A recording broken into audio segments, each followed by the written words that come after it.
नमस्कार, बहुत स्वागत है आप सभी का। मैं हूं आपके साथ प्रियंका राय। बुलेटिन की शुरुआत करेंगे बड़ी खबर से। वेटनरी ऑफिसर भर्ती 2019 का परिणाम निरस्त कर दिया गया है। बड़ी खबर आपको बता दें, हाईकोर्ट ने परिणाम निरस्त करने के आदेश जारी कर दिए हैं। जस्टिस इंद्रजीत सिंह की अदालत ने ये आदेश दिया है। डॉक्टर विष्णु दत्त सैनी की याचिका पर कार्रवाई की गई और ये आदेश सामने आया है। तो आपको बता दें, याचिका में कहा गया था कि आरपीएससी ने लिखित परीक्षा के आधार पर इंटरव्यू के लिए कॉल किया, जबकि लिखित और एकेडमिक नंबर जोड़कर मेरिट बनानी थी। कोर्ट ने एकेडमिक के नंबर जोड़कर नई मेरिट बनाने के आदेश दिए हैं। करीब 900 पदों पर भर्ती निकाली गई थी। अधिवक्ता विज्ञान शाह ने मामले की पैरवी की है।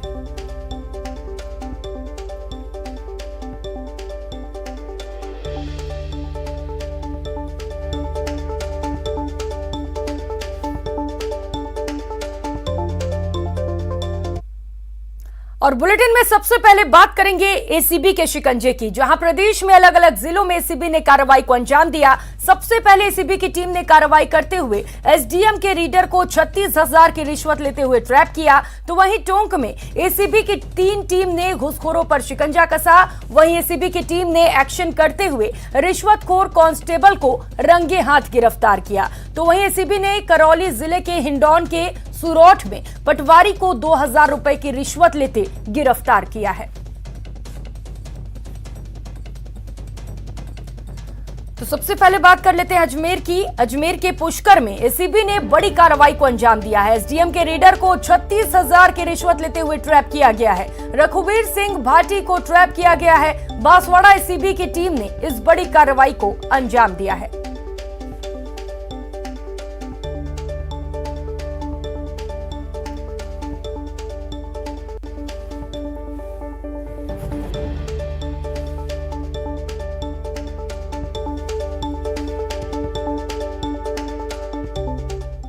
और खबर टोंक से है। टोंक में एसीबी ने कार्रवाई की है। सोप ग्राम पंचायत में एसीबी ने बड़ी कार्रवाई को अंजाम दिया है। 3 घुसखोरों पर एसीबी ने शिकंजा कसा है। ग्राम विकास अधिकारी ई मित्र संचालक को ट्रैप किया गया है। वहीं सरपंच पति को भी एसीबी ने गिरफ्तार कर लिया है। 9,000 की घूस लेते एसीबी ने तीनों को पकड़ा है। पट्टा की रसीद देने और रजिस्ट्रेशन के नाम पर रिश्वत मांगी जा रही थी। मौके पर अभी भी कार्रवाई लगातार जारी है।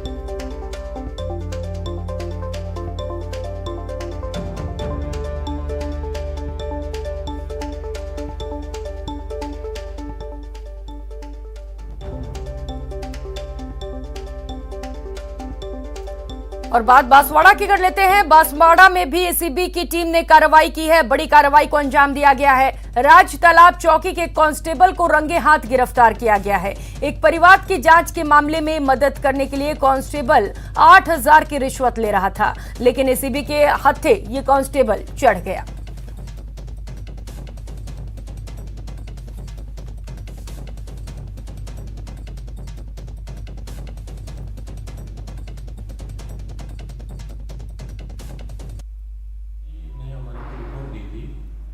कि उनके विरुद्ध एक कोतवाली में एक महिला ने रिपोर्ट दी है उनको धमकी देने की और इस तरह की। तो उसकी जांच है वो राजतालाब चौकी में कांस्टेबल जगपाल सिंह को दी थी। तो ये जगपाल सिंह ने परिवादी से 10,000 रिश्वत की मांग की थी। परिवादी ने कल हमारे यहाँ आकर की शिकायत दर्ज कराई, जिस पर सत्यापन कराया तो 8,000 रुपये रिश्वत लेने के लिए उससे मांग की। आज उसको 8,000 रुपये रिश्वत लेने पर रंगे हाथों दस्तयाब किया। कार्रवाई जारी। वहीं एसीबी ने करौली जिले के हिंडौन के सुरौठ में पटवारी को 2,000 रुपए की रिश्वत लेते रंगे हाथ गिरफ्तार किया। सुरौठ तहसील के धंधवाली हल्का पटवारी हीरा सिंह ने रिश्वत की राशि परिवादी मोहन स्वरूप शर्मा से कृषि भूमि का नामांतरण खोलने के बाद मांगी थी और मोहन स्वरूप ने एसीबी कार्यालय करौली में परिवाद दिया, जिस पर आज एसीबी के एएसपी सुरेंद्र शर्मा के नेतृत्व में पटवारी को रिश्वत लेते रंगे हाथ दबोचा गया। कोर्ट में हीरा सिंह पटवारी है, उसको 2,000 रुपये लेते रंगे हाथों ट्रैप किया। टाइम में देनी थी परिवादी से और ये जो रिश्वत राशि है नामांतरण खोलने के एवज में मांगी जा रही थी और करीब 2 महीने से इनको परेशान किया जा रहा था परिवादी। तो आगे क्या कार्रवाई करेंगे अपन? आगे जैसे करवाएंगे, जेल भिजवाएंगे।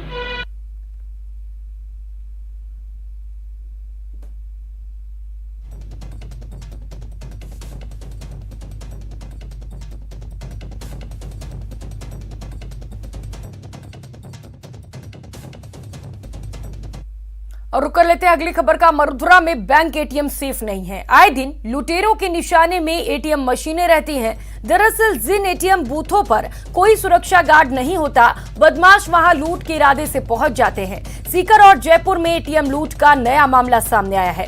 लुटेरों ने एटीएम में घुसकर चोरी की मंशा से एटीएम मशीन काट दी, जिसके बाद बदमाशों ने मशीन में पड़े कैश चुरा लिया और वहां से फरार हो गए। वहीं घटना की सूचना पाकर पहुंची पुलिस ने मामले की तफ्तीश शुरू कर दी।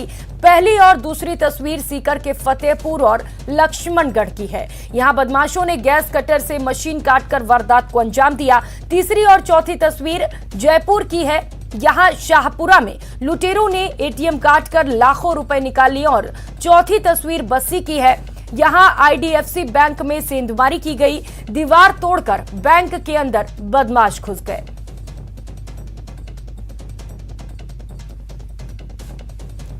तो सीकर में बैंक एटीएम बिल्कुल भी सेफ नहीं है। शहर में हुई ये दो घटनाओं ने पुलिस की गश्त दल पर भी सवालिया निशान खड़े कर दिए हैं। फतेहपुर में बदमाशों ने गैस कटर से मशीन काटकर लाखों रुपए पर हाथ साफ कर दिए, तो वहीं सीकर के ही लक्ष्मणगढ़ में एसबीआई एटीएम को निशाना बनाया।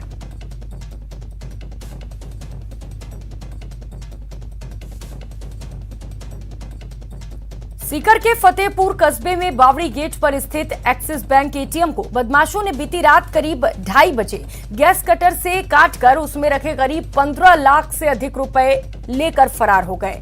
कार में सवार होकर आए बदमाशों ने पहले एटीएम में लगे सीसीटीवी कैमरे पर काले रंग का स्प्रे डाल दिया। इसके बाद गैस कटर से एटीएम को काटा और मशीन में रखी आधा दर्जन ट्रे निकाल कर ले गए। एटीएम में एक दिन पहले ही कई लाख रुपए डाले गए थे, ऐसा बताया जा रहा है। गैस कटर से गर्म हुई मशीन को एटीएम में रखे आग बुझाने के यंत्र की सहायता से ठंडा कर वारदात को अंजाम दिया।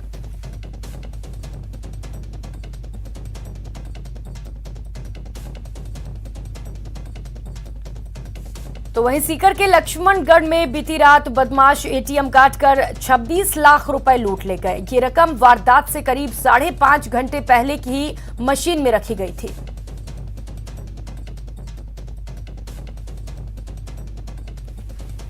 जिले में बदमाशों के हौसले किस तरह बुलंद हैं कि बदमाशों ने एक ही रात में एटीएम लूट की 2 बड़ी वारदातों को अंजाम दिया है। सीकर के फतेहपुर कस्बे में हम आपको दिखाना चाहते हैं कि किस तरह से एक्सिस बैंक का एटीएम है, जिसको गैस कटर की सहायता से काट करके और उसके बाद वारदात को अंजाम दिया गया है। बदमाश एक कार में यहाँ तक पहुँचे थे और उसके बाद गैस कटर जो है वो कार में ही फिट किया हुआ था और उससे जो अंदर ला करके और पूरी तरह से एटीएम को काट कर और इसमें जो ट्रे थी पैसे की वो निकाल कर ले गए और करीब 15 लाख रुपए उसके अंदर बताए जा रहे हैं। इसके साथ साथ लक्ष्मणगढ़ कस्बे में भी चौपड़ स्थित बाजार में एसबीआई के एटीएम में लूट की वारदात हुई है। यानी कि एक ही रात में 2 लूट की बड़ी वारदातों ने पुलिस की गश्त की भी पोल खोल दी है, क्योंकि जिस जगह वारदातें हुई है वो दोनों ही मुख्य बाजार में स्थित है। आवाजाही भी रहती है और पुलिस की गश्त भी रहती है। ऐसे में सवाल ये उठता है कि क्या उस वक्त पुलिस जो है वो नींद में थी या गश्त जो है वो कमजोर थी। संदीप हुड्डा, न्यूज 18 सीकर। तो वहीं सीकर के लक्ष्मणगढ़ में बीती रात बदमाश एटीएम काटकर 26 लाख रुपए लूट ले गए। ये रकम वारदात से करीब 5.5 घंटे पहले ही मशीन में रखी गई थी। बदमाशों ने इस वारदात को 28 मिनट में अंजाम दिया। वे कार में एक रात में 1:28 पर एटीएम में घुसे और 1:56 पर लूट को अंजाम देकर फरार हो गए।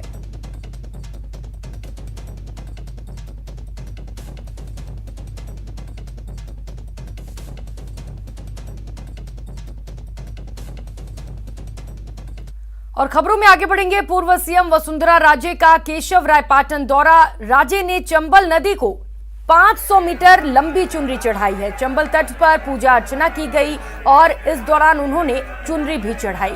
चुनरी महोत्सव में लोगों का हुजूम उमड़ा हुआ नजर आया।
और आज अंतर्राष्ट्रीय महिला दिवस है। इस खास मौके पर राजस्थान की बतूल बेगम को सम्मानित किया गया।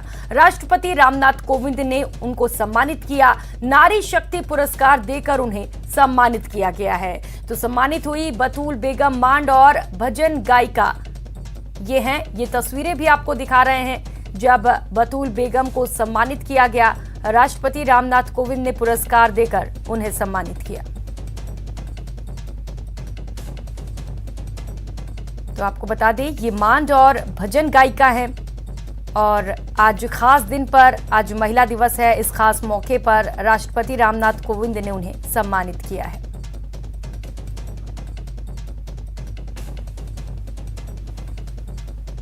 तो वहीं अंतर्राष्ट्रीय महिला दिवस पर राज्य स्तरीय कार्यक्रम आयोजित किए गए। महिला अधिकारिता विभाग की ओर से इस कार्यक्रम का आयोजन किया गया। सीएम अशोक गहलोत ने इस कार्यक्रम का उद्घाटन किया। महिलाओं को इस कार्यक्रम में सम्मानित भी किया गया। निर्भया स्क्वाड को भी इस कार्यक्रम में सम्मान दिया गया।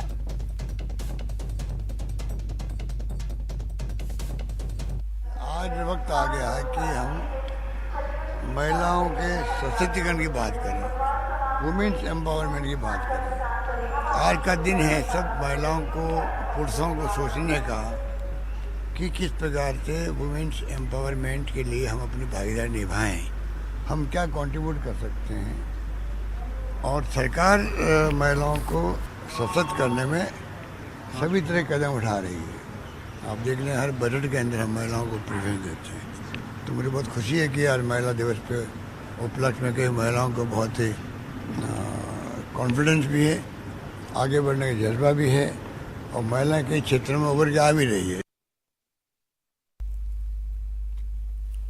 बीकानेर की एकमात्र फीमेल फायर फाइटर सुनीता बिनाब्रा अपना काम बखूबी कर रही हैं। सुनीता के पिता की इच्छा थी कि वो पढ़ लिखकर ऐसा काम करे जिससे उनकी अलग पहचान बने और यही वजह है कि पिता की मौत के बाद सुनीता ने एमए और बीएड करने के बाद 2015 में फायर फाइटर की परीक्षा पास की और अपनी अलग पहचान बनाई। सुनीता का कहना है कि वो अपने पिता की इच्छा के मुताबिक काम कर रही हैं। उसका कहना है कि अगर महिलाएं ठान लें तो उसके लिए कोई काम मुश्किल नहीं है।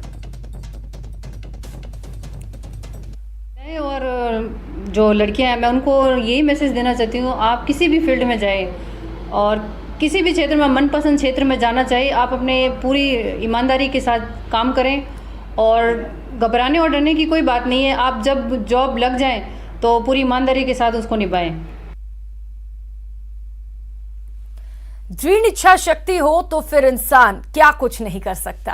ऐसा ही उदाहरण सवाई माधोपुर के रणथंभौर में देखा जा सकता है, जहां पर दिव्या खांडल ने 13 वर्षों पहले ढोंग फाउंडेशन के नाम से एक प्रोजेक्ट शुरू किया था, जो लोगों को रोजगार देने के साथ ही उन्हें आत्मनिर्भर भी बना रहा है। ढोंग के माध्यम से कई तरह के उत्पाद यहां लोगों द्वारा तैयार किए जाते रहे हैं। इनमें विभिन्न ड्रेसेस, बैग, खिलौने, हस्तशिल्प उत्पाद आदि शामिल हैं। इसके अलावा कपड़ों की बुनाई, रंगाई, कटाई, छपाई आदि से लेकर उन्हें देश के कोने कोने से लेकर विदेश तक निर्यात करने का कार्य बखूबी अंजाम दिया जा रहा है। रणथंभौर नेशनल पार्क के आसपास बसे गांव के लोगों को प्रमुख रूप से यहां रोजगार भी दिया जा रहा है। इस जगह पर लोग 13 वर्ष से लगातार काम कर रहे हैं। दिव्या खांडल के ढोंग प्रोजेक्ट में काम करने वाले लोग खुद को आत्मनिर्भर बता रहे हैं और उन्हें इस प्रोजेक्ट के माध्यम से रोजगार भी प्राप्त हुआ है।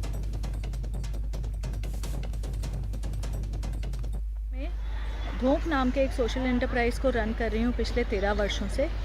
धोंक में हमारा ऑब्जेक्टिव है कि जो टाइगर के नेबर्स हैं, जो टाइगर के फॉरेस्ट के आसपास के गांव हैं, उनमें हम क्राफ्ट को लेकर के स्किल ट्रेनिंग प्रोवाइड करें और उससे जो है एम्प्लॉयमेंट जनरेट करें, ताकि ये ऑल्टरनेटिव लाइवलीहुड जो है वो लोगों के लिए ज़रिया बने कमाने का। 10 साल हो गए। हाँ। और यहाँ पर हम 20 महिला हैं और 20 हमारे जेंट्स भी हैं। 40 वर्कर हैं। 40 वर्कर काम कर रहे हैं यहाँ पर।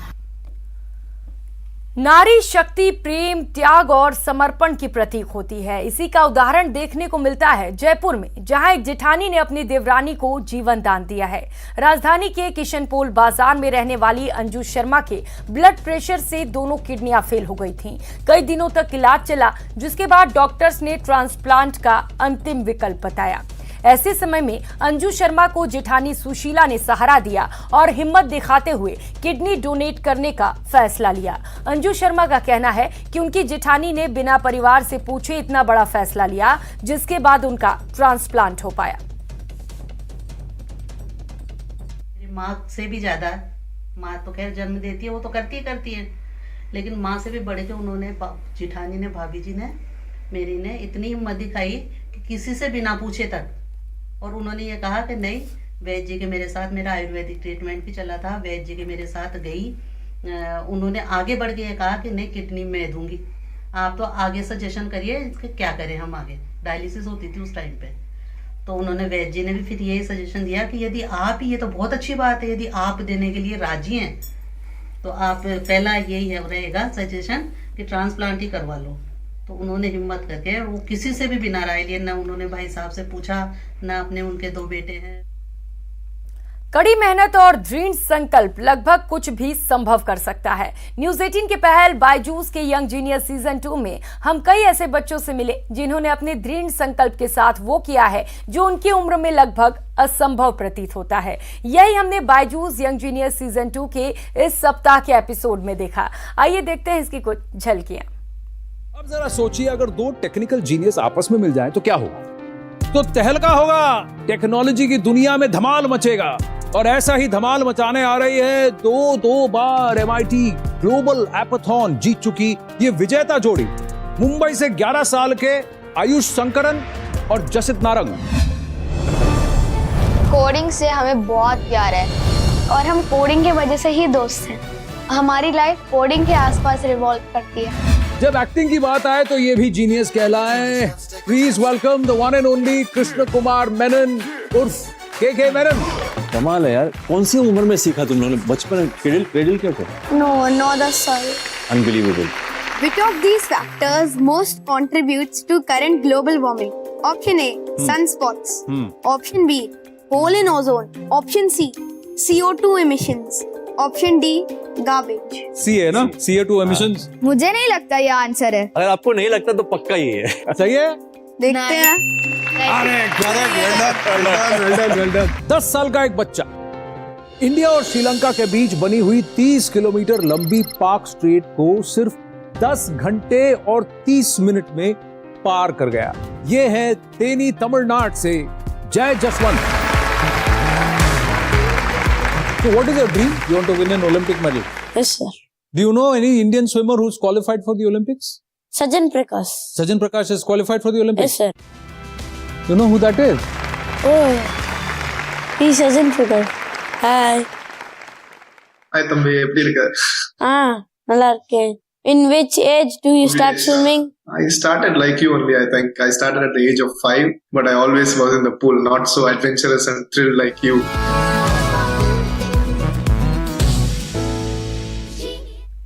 इस बुलेटिन में फिलहाल इतना ही। मुझे दीजिए इजाजत। नमस्कार।